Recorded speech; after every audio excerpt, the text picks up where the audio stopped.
September 2nd, 2020. It's a full moon, 1:22 a.m. So I've done other videos on using the chicken tractor and basically using controlled rotational grazing to improve soil health.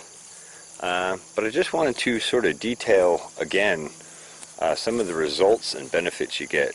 And since I did some various stages of movement on the chicken tractor this year, and I was looking at the response of growth here, I thought this was an excellent opportunity to sort of detail this a bit again and kind of have this discussion again. So this section right here is where the chicken tractor was parked for, I don't know, probably about a month, maybe a little longer, earlier this season during the drought that we had.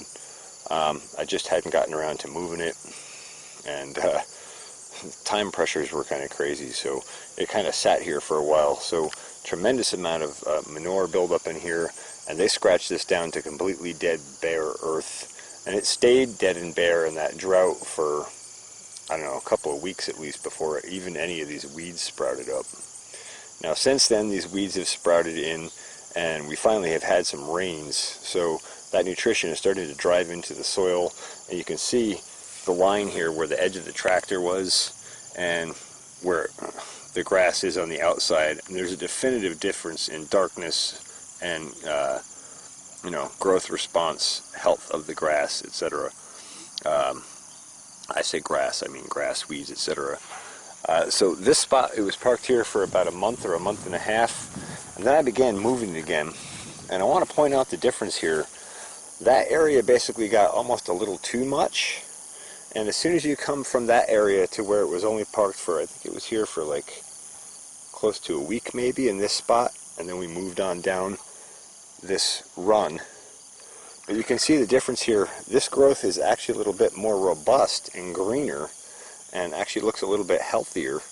And again, I'll take you in close here. You can see where the end of the chicken tractor was before, and you can see that split point from where it sat for a month or so to where it only sat for, you know, maybe 5 days or a week.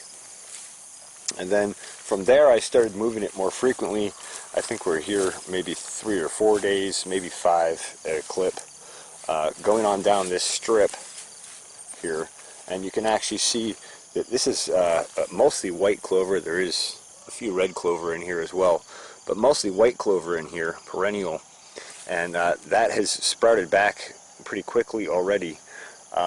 Where that chicken tractor sat for about a month, that was also white clover, or some white clover in there, and that was completely wiped out by the chicken tractor. So I suppose it depends on what sort of pressure you're trying to put on your land, whether or not you want to eliminate a crop or bring another crop in. You know, it really kind of depends on what you're trying to accomplish. But in my case, I'm trying to just build some soil nutrition and biology in the soil, and get these hard, tight clay soils that we have here in Tivoli opened up a little bit, get the biological cycle going, and get some carbon sequestration going. And then once we get a little bit of life in these soils, they're much easier to work with. Even if you're working with foliar feeds, there's a huge, huge difference. And I've detailed that a little bit in this curve block here in the corn, where I worked that with the chicken tractor for, I think, 2 years previous to cover cropping and then finally planting into it this year. But I just wanted to carry you along here, down this track a little bit. Here I think it sat for maybe 4 or 5 days, and of course this is more recent, so this regrowth hasn't really come back strong here yet, but you can see that it is starting to come back already. And then I shifted down a notch. You can see here, this was only here, I think it was here for 2 days, or maybe 3. It was a much shorter time slot that it was here. And you can see again this definitive line between where we sat a little bit longer, where it was here a little bit shorter, and where the chicken tractor wasn't at all. I'll just let you compare those 3 points here. Again, the chicken tractor, the edge was about here, and again about here. So you can kind of see the difference and make a comparison between the two. And then since then I've started moving this way in shorter phases. And I want to point out how quickly this white clover bounces back Hey, hey, hey, everybody chill out over there. Sorry about that, my birds are getting noisy. So I wanted to point out just how quickly this white clover comes back and how fast it regrows after a short-term shot with the chicken tractor where they've eaten down all the greens. And I'll just point out what it looks like when I leave it behind. It's about like this. So you can see there is some green grass, but it's mostly matted down and pretty shot.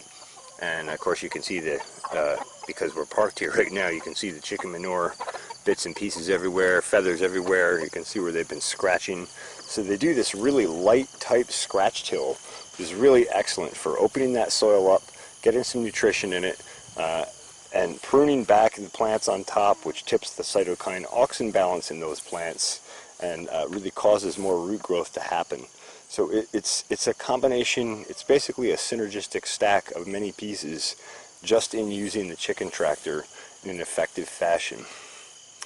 So this, I was parked here 2 days ago, and you can see that the white clover here is already regrowing back out of this and responding. Of course, it does help that we've had some rain to help drive some of this nutrient in and help provide a little bit more moisture so these plants can regrow quickly. But I just wanted to point out some comparisons here between soils that were chicken tractored and soils that weren't. And I guess I'll just take you over here quick where we haven't been with the chicken tractor yet this year. I should mention I have worked this in other years with the chicken tractor. Last year I think I worked this whole block. But again, you can see there's this nice lush green growth. I mowed this maybe a month ago, maybe, might be 2 weeks ago, probably more like 2 or 3 weeks ago. And it's growing back again, and then now we're coming through with the chicken tractor, and we'll let them use those greens, make really nice orange yolked eggs from it, rebuild our soils, and move along. So everybody gets a benefit from it. That's one of the beautiful things about regenerative agriculture. Every living part of the system gets a benefit from it and contributes to it. It's really a beautiful thing. Nature's really got it worked out. Anyway, I hope you found this interesting or informative, and thanks for watching the Pharmacy Seeds Network.